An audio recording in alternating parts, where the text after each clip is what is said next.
Lorsque j'étais encore enfant, je mentais continuellement.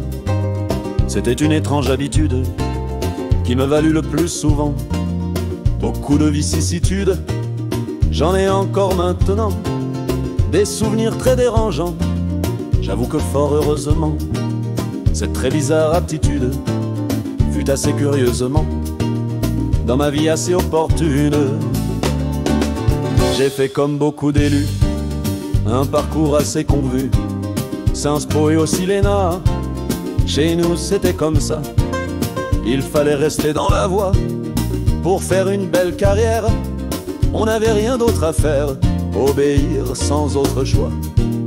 J'ai suivi sans résistance et eu avec beaucoup d'aisance une réussite éhontée. C'était dû à ma faculté de mentir et d'affabuler, de sourire naturellement, savoir amadouer les gens, leur raconter n'importe quoi et faire en sorte qu'ils vous croient. Je suis un élu de carrière, j'avoue ne rien savoir faire que de parler et de mentir. C'est, il faut bien vous le dire, indispensable pour réussir. Car dire aux gens la vérité, c'est à coup sûr vous condamner. La plupart ne peuvent accepter de reconnaître s'être trompé. Je vais donc continuer à vous sourire et vous niquer.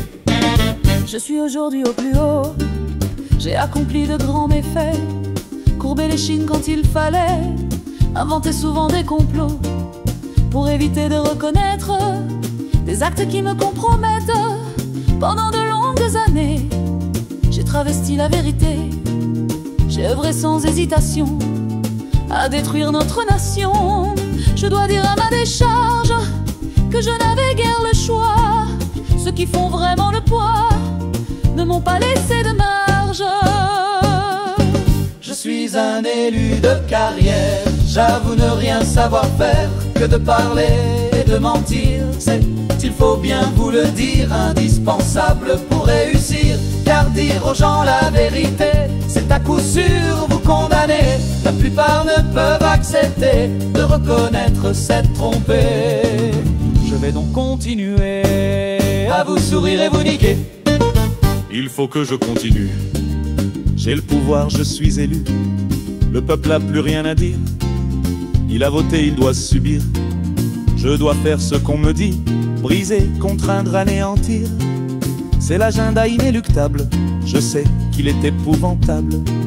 C'est pourtant ce qui est prévu, la caste m'a prévenu.